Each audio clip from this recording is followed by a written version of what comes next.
everybody. Welcome to URISA's work or a webinar on Ask the Expert on GIS data stewardship, in particular in relation to Next Generation 911. Just a little bit as we get started, I would ask that everybody mute themselves. That way we can have the panelists be focused on talking to you about the amazing things that we have to say today. As well, there is a chat dialog box. So at the bottom of your display screen in the Zoom screen, you will see a chat icon. If you click on that, that will open up the chat dialog box. And if you have any questions throughout the event, please feel free to type those in the chat dialog box. We will answer those as best we can throughout the session.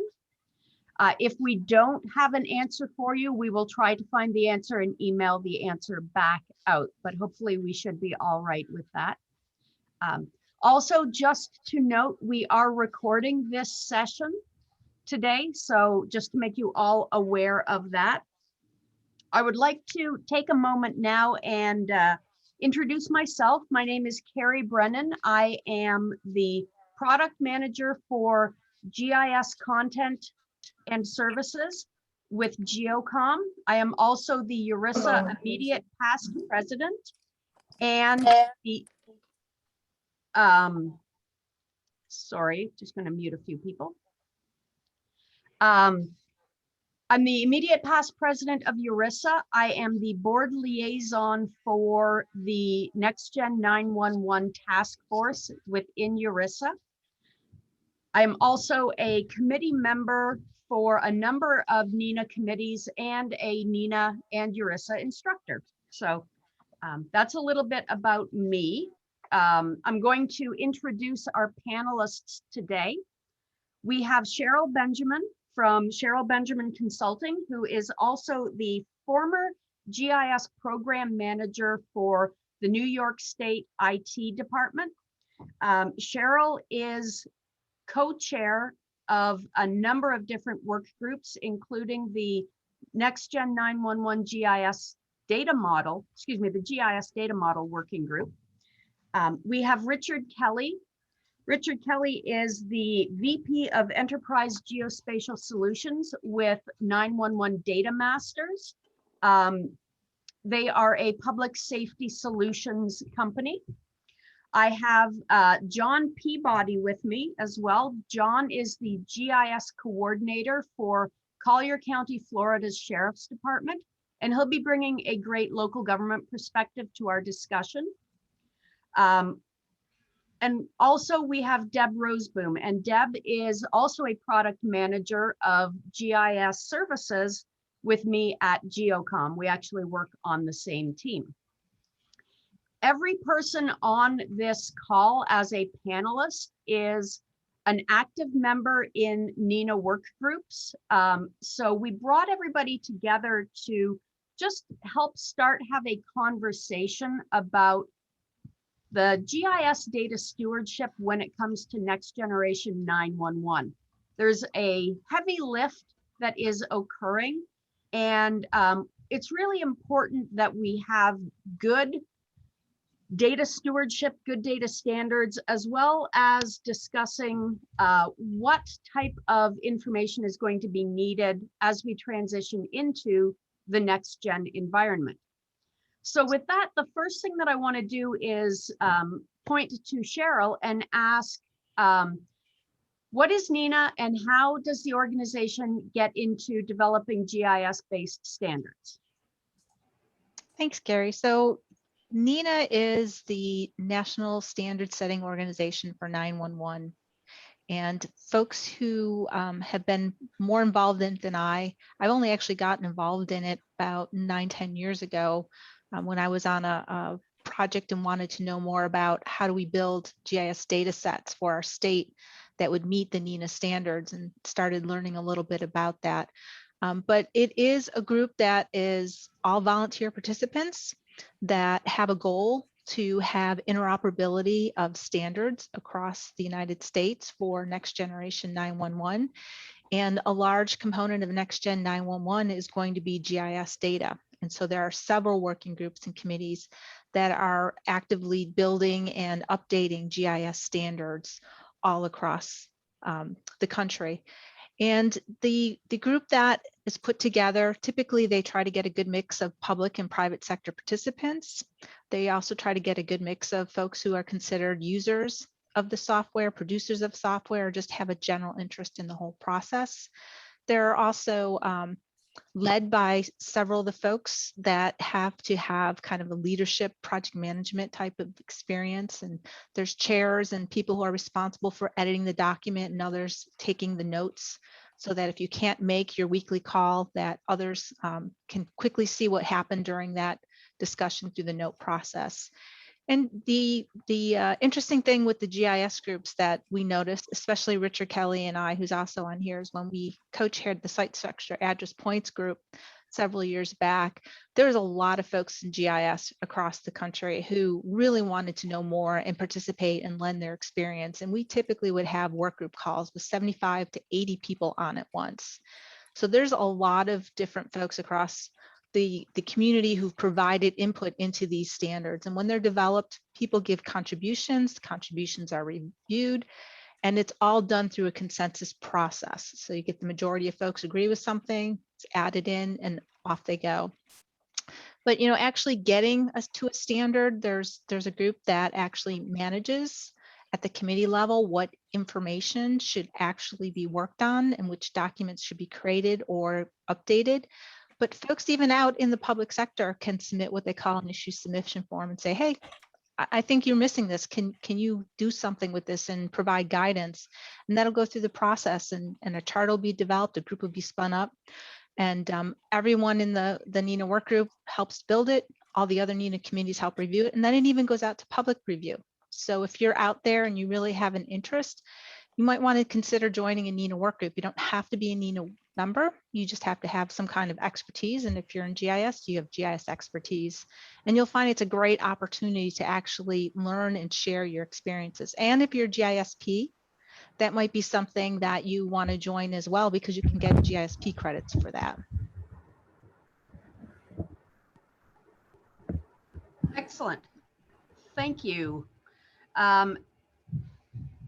So speaking of the standards that NENA produces, I will say this on the GIS standards as well, Cheryl. Of course, you know this, we are actively working with Canada as well to ensure that these standards are put forward in an international way as well. So the methods that is used to develop these GIS standards, I think you've pretty much covered that. Wouldn't you agree? Yep, pretty much. Okay. So let's go to the next question that we have here, which, what are the types of GIS data sets that are at the heart of NextGen 911? I can't remember who was going to take this question, and I didn't write it down. I apologize. Was that you, Richard? I think Cheryl had this as the data model. She can touch on what's required. We're right in the heart of wrapping that aspect up. Cheryl, did you want to touch on this? So from the perspective of what are the core GIS data sets, there are your road center lines that you absolutely have to have. And then you need your PSAP boundaries. Those are two of the most important layers for being able to route a call to the correct public safety answering point, or your PSAP. But then there's also your required service boundaries, and that's the primary ones of law enforcement, fire, and your EMS. The other layers that are considered required are your site structure address points, and they're not required to be fully complete at this point in time. We know there are a lot of entities out there that haven't started building them yet, but it's something you want to strive to, because your road center line address ranges may not get you exactly to an address location. And then the last layer that's considered required is your provisioning boundary, which think of it like a geofence. This is the area from which I'm supposed to be providing data for my NextGen 911 group. There are other layers that are defined in the document. Those are more, they're not required, they're strongly recommended. Things would be like your street name alias table, your various administrative units like your state, county, incorporated municipalities. Those are layers that will, if a location doesn't come through correctly, it's going to give your call taker kind of a start on where to find a location. It's kind of like a best guess start. And then there's other recommended layers that are just in there right now for base mapping purposes, kind of the call taking and dispatch operation side. So, and something I was going to jump in and talk about too is, you know, we've been talking about the different work groups and different standards and documents and things that are coming into play here. You know, the webinar is talking about GIS data stewardship as well. So we talked about the data sets, and those are really well defined in the NextGen GIS data model. That's the work group that Cheryl and I both co-chair, as well as others have participated in the first version. We're co-chairing the version 2. So it's a standard that in the initial go around took, well, way too long to put together. It was an 8-year labor of love, and we got it out, and yeah, it was a long time. So it came out in 2018, and then since then, you know, NextGen deployments have ramped up quite a lot, and it was starting as that was getting published. It's ever increased. We're learning more and more as we go, and so now it's time for version 2 to update some things and really streamline the wording and redefine some things. It's not a radical change. It's just maybe a better way of clarifying how these things come into play in a NextGen environment. But a standard is very technical. It gives you the schema. It gives you some base introductory information. But as GIS data stewards, a lot of you on this call that are responsible for actually implementing the standard and having to take it and interpret it and do something with it. There was a recognition around, I think it was about 2016, maybe, when the ISF, like Cheryl mentioned, somebody kind of put forward this, you know, we need more guidance. A standard is great for the technical specifications, but how am I actually supposed to do this? How am I supposed to implement this? Where do I start? What do I focus on? And so there was this introduction of an informational document that's GIS data stewardship. And at the outset of the formation of that group, the directive was where you start is with PSAP boundaries. So again, hopefully public safety answering point, PSAP, that's a common term that's known. These are your 911 centers. You need to know the boundaries of those 911 centers in the respective, where are they going to take calls in a NextGen 911 system. So setting that up, looking at your PSAP, creating those boundaries, and immediately getting into the habit of working with all of your neighbors to discuss those boundaries and to resolve any overlaps or gaps between those boundaries, because in a lot of ways, PSAPs tend to operate independently in their own kind of silo and do their own things for their own systems. They may or may not have considered the surroundings, possibly to bring in some extra data, but it's not necessarily common practice to be constantly coordinating with your neighbors if you're just responsible for supporting your one PSAP, your one agency. So the stewardship document started with looking at PSAP boundaries because number one, it gets you coordinating with your neighbors, and number two, in a NextGen system, in order for a live 911 call to route anywhere, priority 1 layer is a PSAP boundary. You have to know the location of the caller as it falls within a PSAP boundary to know where to route that live call. So it was deemed the most critical layer to start with, and that was really the beginning of that stewardship document. And now there are 2 active work groups that are nearing completion on adding content in on how to handle road center lines and other emergency service boundaries like fire, medical, and law. So those work groups, those documents, I should say, that it's getting combined and will soon be available for NENA members to do a first review and comment, and eventually there'll be a public review as well, where you as stewards, GIS data stewards, can pay attention to that coming out, look at that document before it's finalized, and give your own guidance if you weren't part of the work group and you want to be able to say, hey, I think we need a section on this, or I think we need to add some other content here, or maybe this isn't very clear. What do you mean here? You can do that review and be part of the process as well. So I just wanted to give a little history about, you know, the data model is the standard. It's what solutions are built to. It's the technical specification, and stewardship is the informational guidance on how to do this stuff as a local practitioner. So it's just good to know the difference and why those two documents are important in their own respect, and then how they work together and complement each other. It's a really great point, Deb. You know, it's also important to note that the data stewardship document is not going to be a step-by-step technical guide of how to maintain your GIS data, but really it's meant more for that stewardship, that governance side of things. And once the first two documents are completed, I believe the thought is to do data stewardship for all of the other GIS data layers as well. So yeah, and it's I'm not picking on you, but I'm narrowing in on the word you said, completed. And I think it's good to say these are never completed, right? The initial versions will be, like, as I said, version 1 of the data model was out in 2018. We're now working on version 2. We have a sketched pathway for all the way up to, what is it, Cheryl, like version 6? I think version 6, yeah.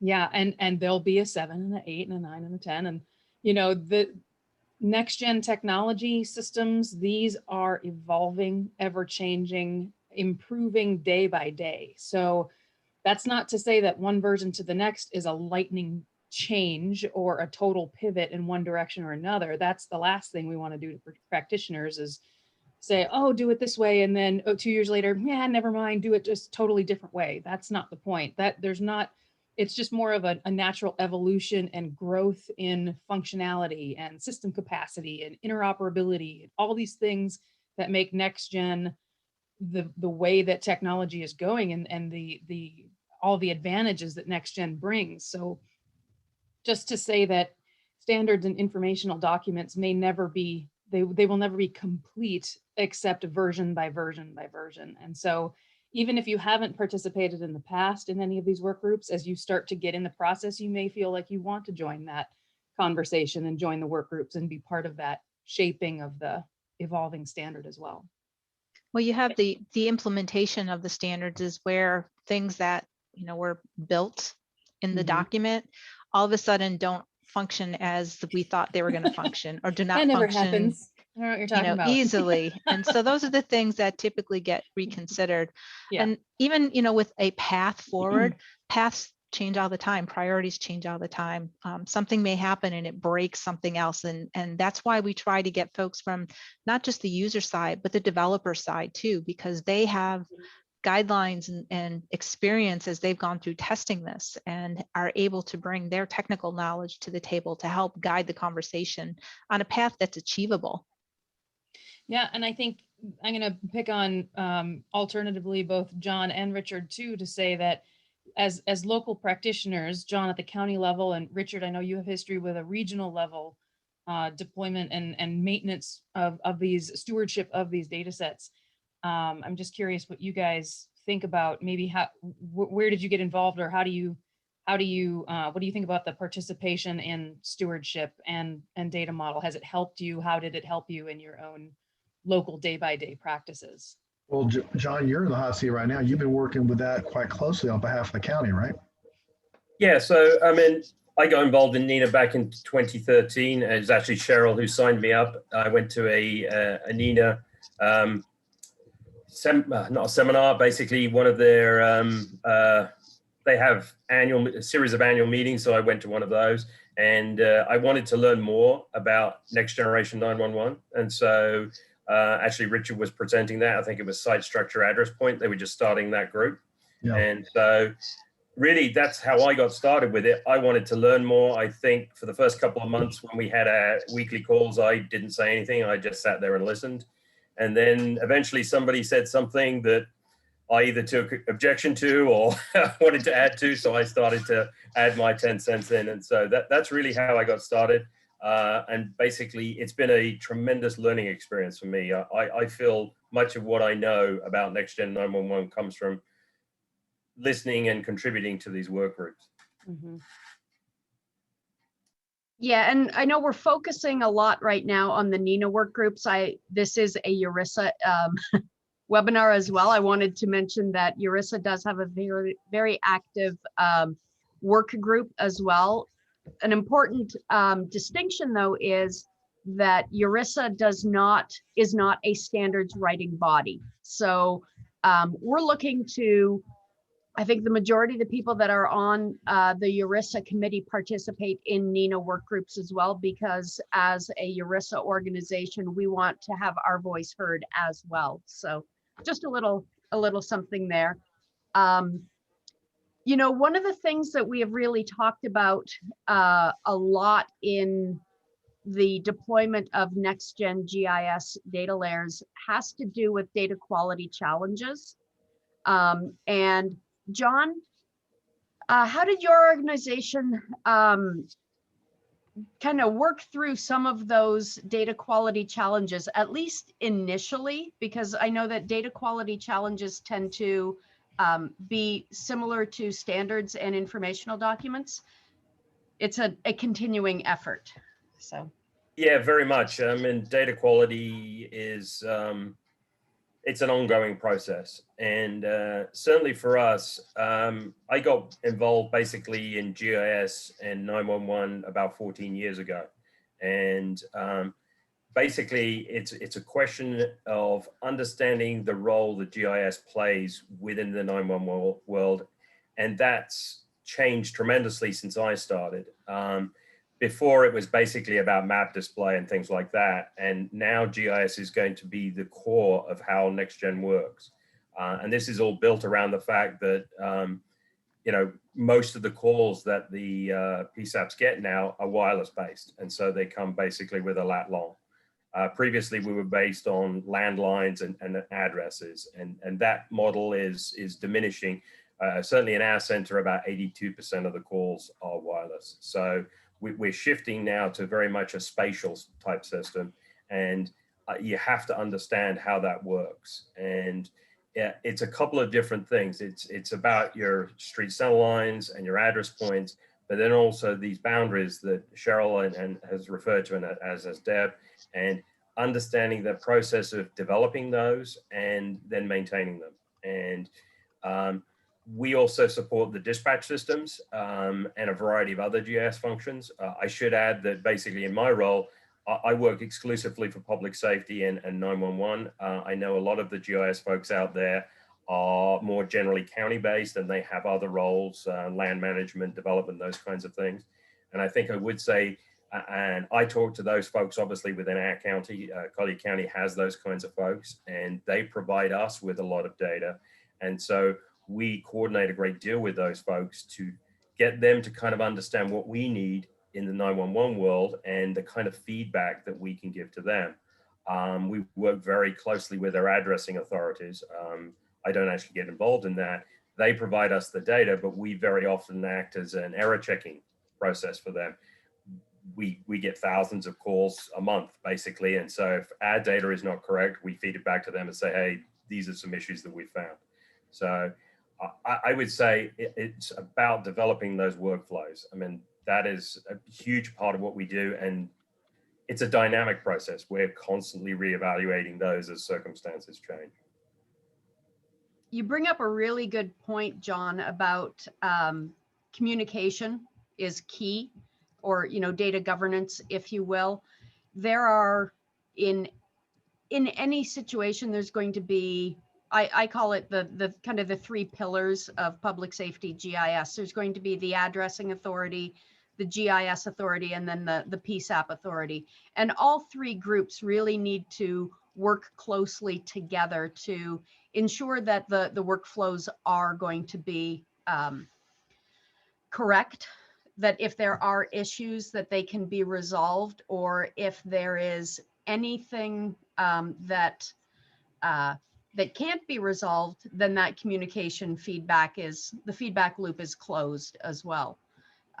That's a very important thing. So, and of course, we've got those kind of 3 pillars, but those 3 pillars also need to be collaborated with, not just within your jurisdiction, whether it's a county or a city, but then you've got to look outside. John, do you want to speak a little bit about what considerations should be taken when you want to initiate a collaboration process? I know that you work very closely with the counties surrounding you as well. Yeah, and that's definitely been one of the benefits. It's pretty much a fundamental requirement. Is traditionally, years ago, we pretty much operated in a silo, what goes on within the county. And the next generation requires you to basically coordinate, particularly these PSAP boundaries and things like that, to make sure you don't have any gaps or overlaps where a call could not be handled correctly. So you have to initiate those kind of meetings, those conversations with your surrounding neighbors, whether that's at the state level, whether it's at the county level. I know Cheryl has been very involved in helping the counties when she was in New York, helping them to aggregate and start that coordination process. We found it immensely useful. I would say that if you're not familiar with who to talk to, we started the process really with our 911 coordinators. They're the folks that basically manage the 911 process, the numbering system within a county. And so we worked through them. We started attending their meetings. We set up GIS subgroups within that so we could talk to them. And so I use them as a sort of conduit to get to the appropriate GIS people in the surrounding counties. And I think that's a good way to go. I would say that as we looked at our various county boundaries, we found all kinds of discrepancies. We use different projections. We have different levels of precision. And so these tend to end up with these gaps and overlaps. And so we work through various processes to figure out how best to resolve that. Because that's the ultimate goal, is to make sure the system can basically handle any call that comes in. How granular did you get with that type of review? Like, do you have roads that split county boundaries? The north side is one county, the south side is the other? So Collier is kind of an interesting county. We're a sort of suburban area. We don't have a big city, so to speak, but we also have some extremely rural parts. The eastern part of the county is basically the Everglades. So we've looked down to the parcel level and things like that when looking at the boundaries where it's a very more of an urban area. And to be frank, out in the Everglades, we don't really need to choose which tree to pick from. So it's less critical there. It's the important thing there, and I can't emphasize this enough, is that we don't have a gap or overlap. At least the call gets sent somewhere and then it can be handled. So you weren't going out and doing any field work with alligators and crocodiles? I try to avoid that where I can. I have been out to do to verify various things. It always makes things interesting. We have a long shoreline too, so occasionally I get to go out on a boat as well, which is nice. So a question just popped up in the chat dialog box, and I'll open it up to everybody. If Richard, Cheryl, or John, you have any thoughts as well. When talking about those discrepancies, how do you resolve them? Do you go with a legal or an operational type of solution? So, and then I would probably add, what documentation do you add to that so that it's documented? So I've done quite a lot of this, and the truth is it kind of depends. So, and it depends on which boundaries you're talking about. So internally, certainly within our county, the sheriff has law enforcement jurisdiction through the whole county. So we're not as worried about the legal boundaries there. So a lot of that can be resolved in an operational way. When you start talking sort of with surrounding counties, things like the law enforcement boundaries are very much have a lot of legal constraints. These PSAP boundaries we talk about are more mutual agreement. So as long as you can have an agreement, it doesn't necessarily have to involve legalities. It's great if you can document these things, if you can come up with memorandums of understanding. These are all good things to do if you can get those done. So I think your approach has to vary depending on which of those boundaries you're talking about. Richard, Cheryl, would you like to jump in on that? I'm gonna let Richard talk on this one. I'm trying to form up what would be a good way to explain a few things. If y'all can hear me, I've been doing this 911 public safety GIS data development for about 25 years now. I came from about 8 years in government, working with city, county, regional, and state level, like John, like Cheryl, and the rest of the colleagues. And I've worked with all of these people. We got a fabulous group of people. I'm not going to say we have at least 100 years of experience. That would be unkind, but we do have a lot of experience accumulated here. What I will tell you is that when we're doing deployments, standards are always going to change. It's a perpetual change machine. And the best we can do is when you're working with your data like John is, and he and I have spent a lot of time talking about this, you're going to build the best data you can at that point in time. It's never perfect. People were saying that before. Deb was acknowledging that, and Keri was saying, we do what we can with these standards. These standards are out there from the NINA side. APCO has some standards. I serve as vice chair of their technical group. Also, if you look at the National States Geographic Information Council, NSGIC, Cheryl's been an active member of that for a very long time. Those states are trying to understand the implications from the NextGen side too. All these function with URISA to provide the information, but I think the challenge for us is building the best data we can, following the standards that are applicable at the time that help us get a deployment with the best information we've got at that moment. It's never going to be perfect.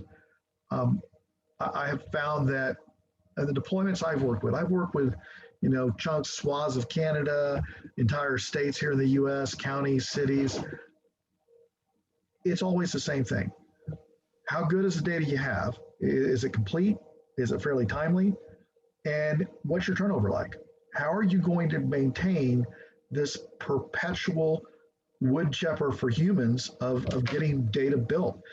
We have to find ways to build and manage the data. The question in particular goes to the heart of it. If we don't understand how we manage data at a very fundamental level, Cheryl and I've had this discussion many times, we got to have roads. Yes, we need APs. Well, only because the Fed says so. Now the Fed say, maybe you don't need that sub-addressing dispatchable location. Okay, maybe it's not so important, but we have to have the roads no matter what. We have to have basic data, but built the same everywhere that lines up in the borders. And going back to John, we've talked about this many times, alignment with your neighbors. Keri, you and Deb have been working with collaboration with governments forever. The discrepancies, the management of problems that we come up with through an implementation is really going to be a challenge for us because it's going to deal with fixing the problem. If transitions forever, corrections or not. You have a no record found in 911, you got to get fixed. You don't want that call to come back in and still have no record found. That puts you as a dispatcher or a data provider into the role of arbiter of whether or not you're going to have enough information at the time of that call.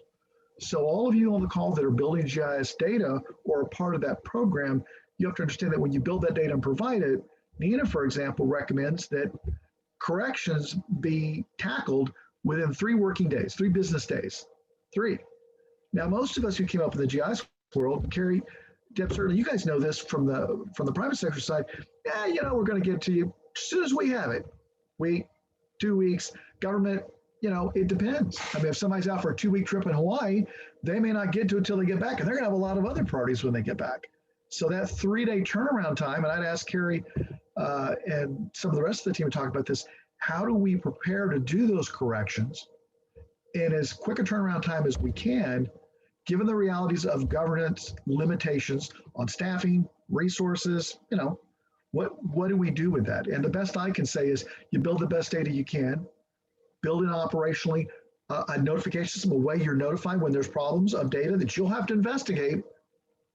You'll have to go find out where those potential problems are using tools available or tools you've created and fix it, or whoever your proxy is, the company you contracted for, or your team, get them to fix it. John, I point to you and Cheryl. Cheryl, you did it for the state of New York. You had people that said there's problems and you had to explain why things needed to be cleaned up a certain way. And John, you had to explain why there were problems there in the first place. I think I think the people thing is huge in this whole process because you can't do it alone. And there are a lot of entities. When we were in New York State, we went out and visited every single county, and we brought anyone who touched an address in a county. So if you created an address, if you create a street name, if you had data and real property data, if you were the GIS people, if you were 911, we brought them all in a room and sat them down, explained a little bit about, our project to build statewide address points. And it all came down to who's creating the information, who's sharing it, where is it being stored, and where are there already exchanges of data in place that you can tap into those flows so that, the 3-day turnaround Richard's talking about, if everybody's working together to help keep the data up to date and maintain it, you're going to find errors in the data in your day-to-day processes. Tap into them now. That will make your data better.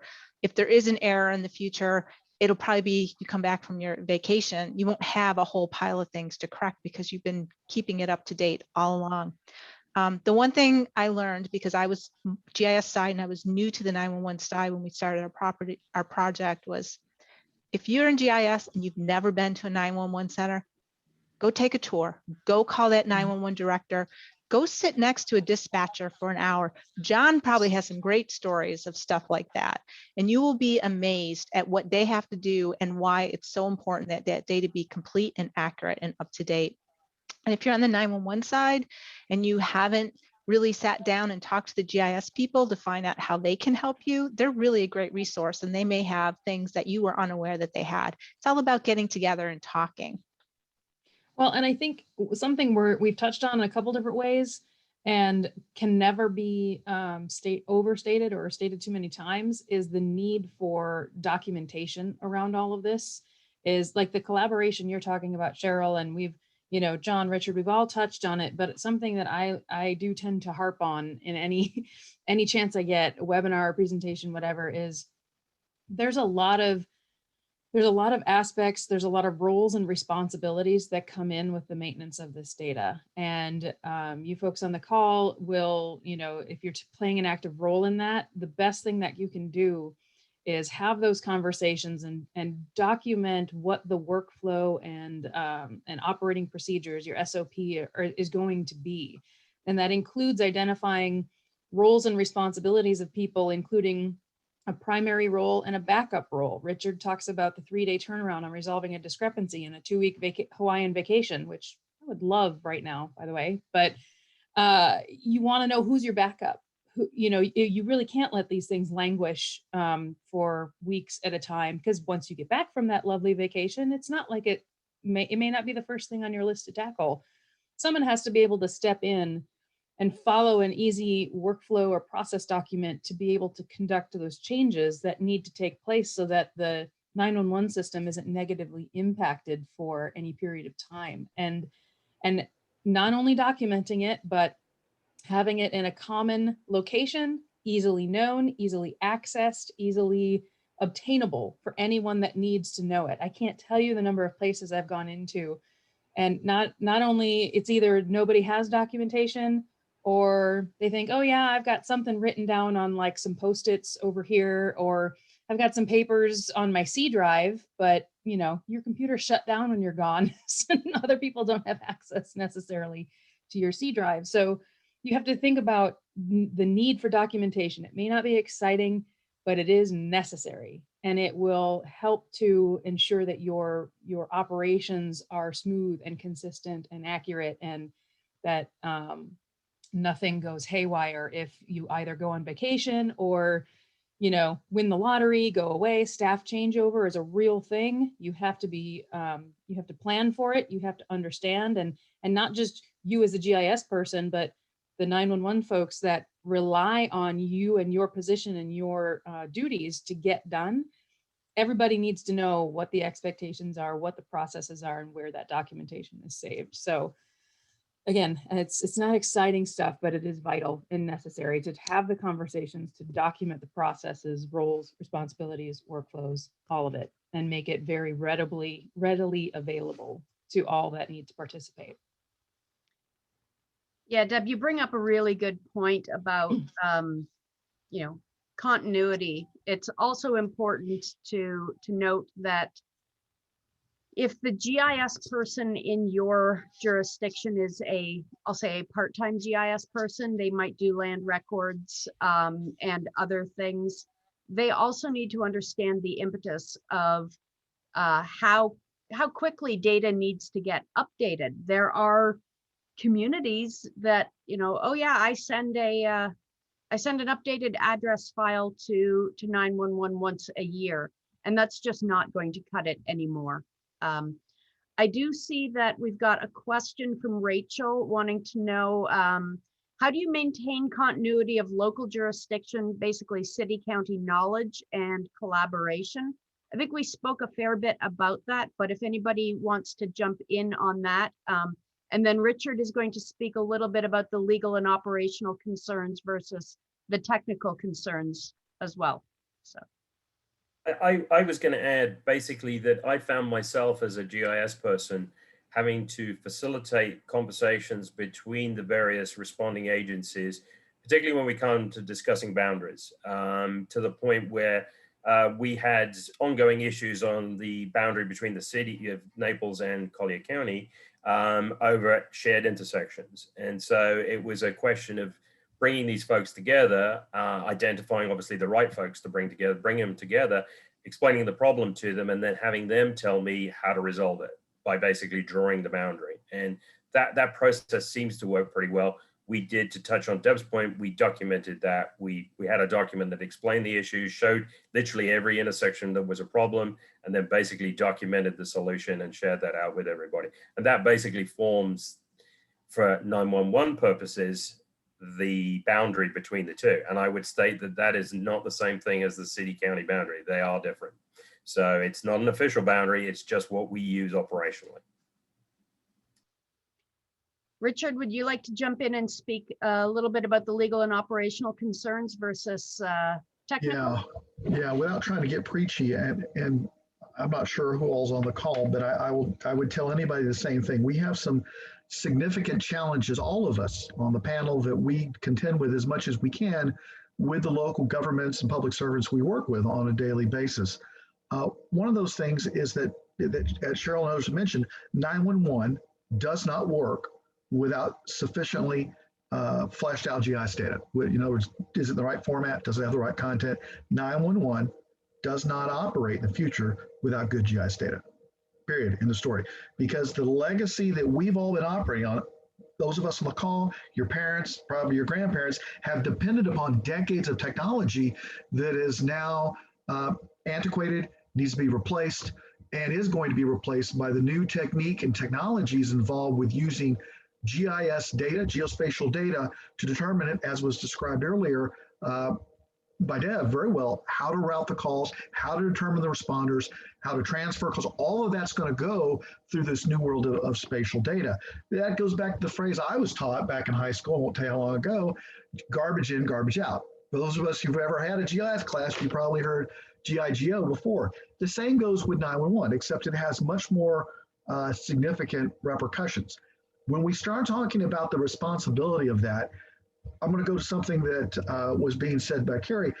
It's the education component. We have to educate not only the staff and have that continuity that's stabilized through documentation, well-documented processes, but also through the officials that run organizations. That includes elected officials who won't know anything about what's going on here. How do we educate elected officials so when something goes down and a camera shoved in their face, they won't have to try to explain why a system's been down for 36 hours because they just had a software update. We need to be able to tell them if a server goes down with GIS data and they can't route calls, it's not like a backhoe was cutting something. This is different.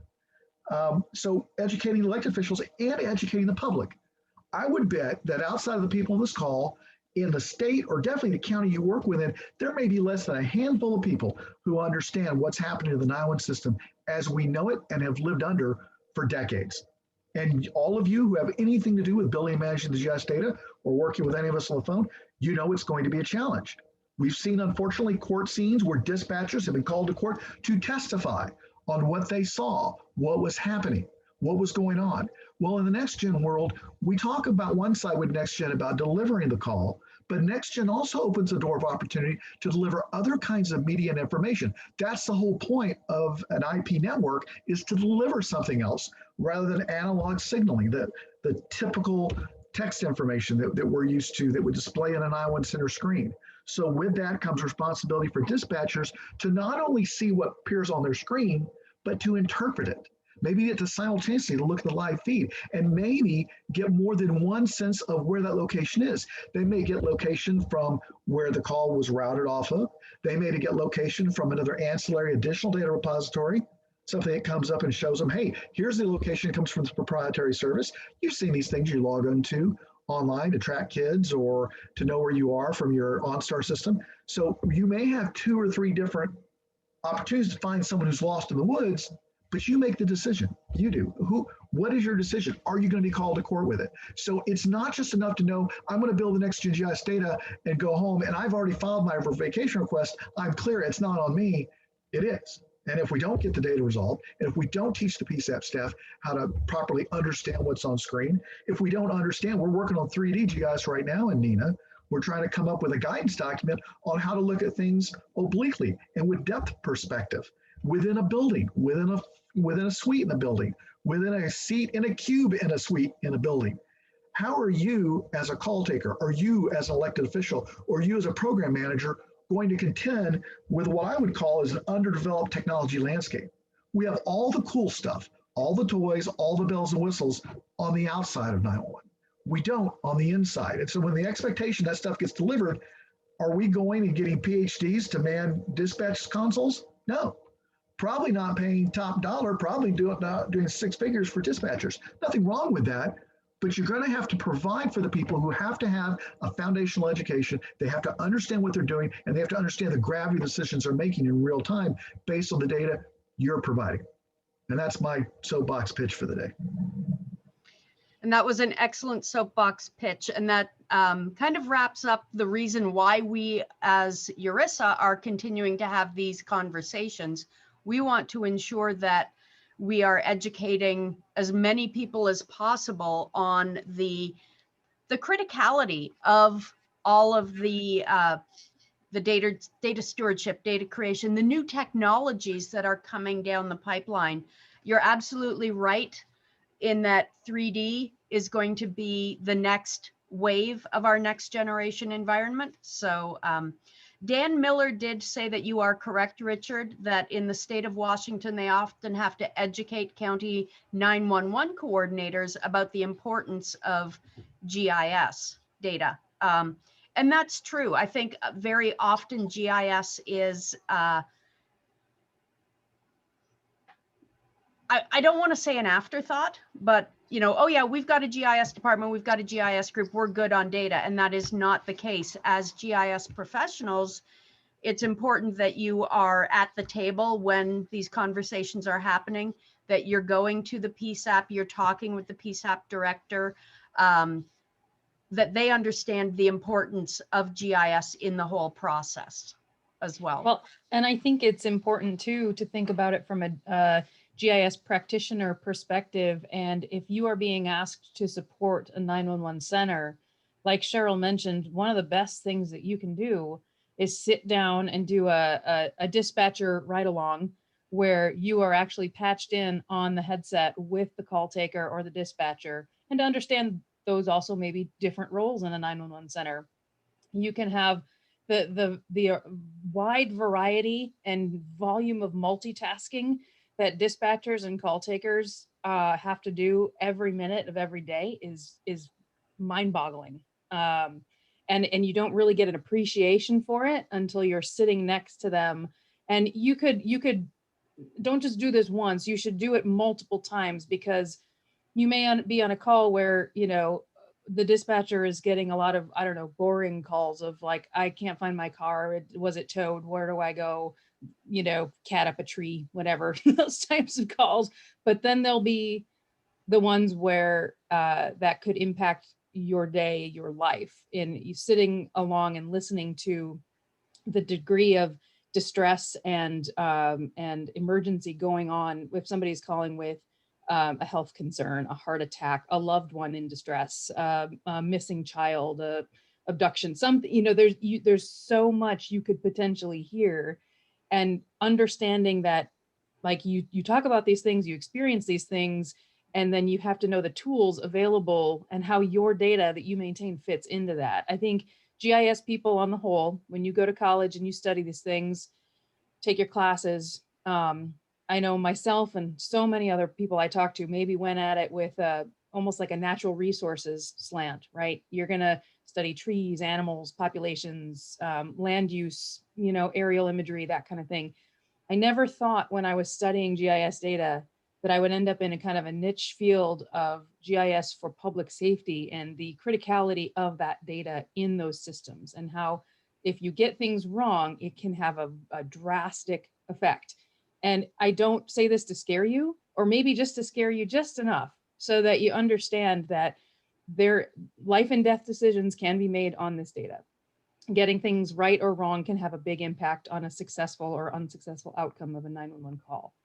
So taking the time to sit in a dispatch center and just understand that is another thing that can't be emphasized enough. And to just understand, you know, the basic layers, and then maybe you know that there's some additional layers that you maintain that could be highly beneficial. There's maybe a lot of recreational trails in your area. A lot of stuff happens on recreational trails. You know, John, down in Florida, you could get gator bit on a recreational trail. You're going to need help pretty fast. And you need to know how to reference your location, and the call taker is going to need to know where you are, and having that additional data loaded in, even beyond the core location layers of roads and address points and boundaries and things that are important for NextGen. We get into some of the map display things too, because you as a GIS practitioner, you're being asked to maintain all of it. And you also need to understand something about how the 911 system works today, how our calls getting delivered today. What's this database called? An MSAG, MSAG, Master Street Address Guide. Have you ever heard of it? If you Who's haven't, Allie? yeah, who's ALI? ALI, automatic location information. Why do I need to care about ALI and MSAG? What are these things? These are critical databases in use today, routing 911 calls and providing location information. If you've never heard of them, you should investigate. You should start doing that, especially if you are tasked with supporting your 911 center, because getting that right today improves all of your system functionality today and lays the strong foundation for NextGen, because all of that synchronization and data improvement is critical for transition into a NextGen environment as well, away from legacy and into future state NextGen systems. So that's my little soapbox moment. I like to go alongside Richard and get on my topics and try to drive home the points. So hopefully that was not too much for you guys. Cheryl, John, would you like to jump on a soapbox now? We're getting close to the end. We do have a question in the chat dialogue box though, as well. Matt Gerke did say NG 911 in general and NG 911 GIS in particular gets into the weeds really quickly for folks who are just starting out. What resources do you provide or direct people to in order to help them ramp up their knowledge? URISA does have the NextGen 911 task force. We've put together a couple of fact sheets that just starts as an overview. One of the NENA overview guides, like the NG 911 guide for NG 911 authorities. Is there something else though? So I would say, personally, I would say take a look at the standards, look at the informational guides that are out there. Look at educational classes like this one. There are a number of different, both URISA and NENA NG 911 type workshops that are available. Some are half day, some are full day. And get involved, get engaged. Join URISA, join NENA. They're excellent professional organizations that can help you. You get access to networking with people like everybody on the call, and a lot of the people that are on on the call as attendees who can help answer and help guide you as well. Yeah, John mentioned earlier being on a work group and just kind of sitting back the first couple months. I did the same thing. I was very quiet the first couple months I was on the GIS data model work group, and then I just couldn't help myself. You have to give your opinions and your knowledge and your experiences in there and ask the questions. I didn't know a lot about 911, and I probably drove some of the leadership of the GIS data model work group back then nuts, because I would call them in the middle of the week before a call and ask them a whole bunch of questions. Or at a conference, I found out I was talking to some of the writers of I3. I didn't know it at the time, but I would sit in a session and listen to them and not understand. And these people are very approachable. They will spend the time and explain it at a level that you understand. A lot of vendors through this past year have also been offering up free seminars that, you know, if they have classes, you can also check in with some of their free seminars, and they try to make them at a level that you can understand. URISA, do they have ones that they've recorded previously, Keri, and have made available too? There are some that are available, yes. Yeah, so and you know, the URISA NextGen 911 group, get involved with that if you're a URISA member. Again, just you can start by sitting and listening, but then over time you will start learning, even repetitiously, hearing the same things over. You will eventually get it.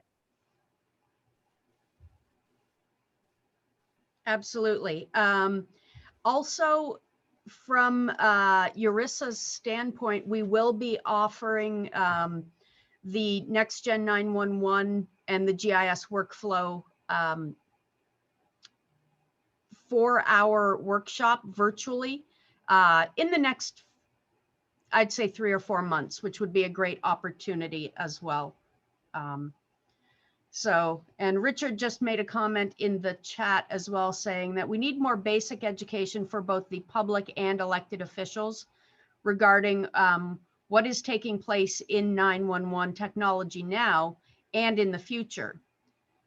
The education needs to be not too technical. You don't need to get, you know, deep in the weeds on how a call is routed or all of the different databases, things like that. But definitely that's something that that needs to happen. Both URISA and NINA, NINA's annual conference in Columbus, Ohio is in the end of July. URISA's GIS Pro, which will have a NextGen track, is in Baltimore at the beginning of October. So depending on if you want a Thurman burger or a crab cake, I would highly recommend attending either one of those events. So Keri, if I could, this Richard Kelly, if I could make one more comment as we run out of time. It's more of a warning that I think we're in a honeymoon period technologically with 911. Anything's possible, but problems are going to happen. Bad problems. We're going to have outages. We're going to have misroutes. We're going to have a lot of things associated with technology, as with any new infusion of technology. What I'm concerned about is making sure we have that education out there, because who's going to fix the GIS server at 2 a.m. on a Saturday?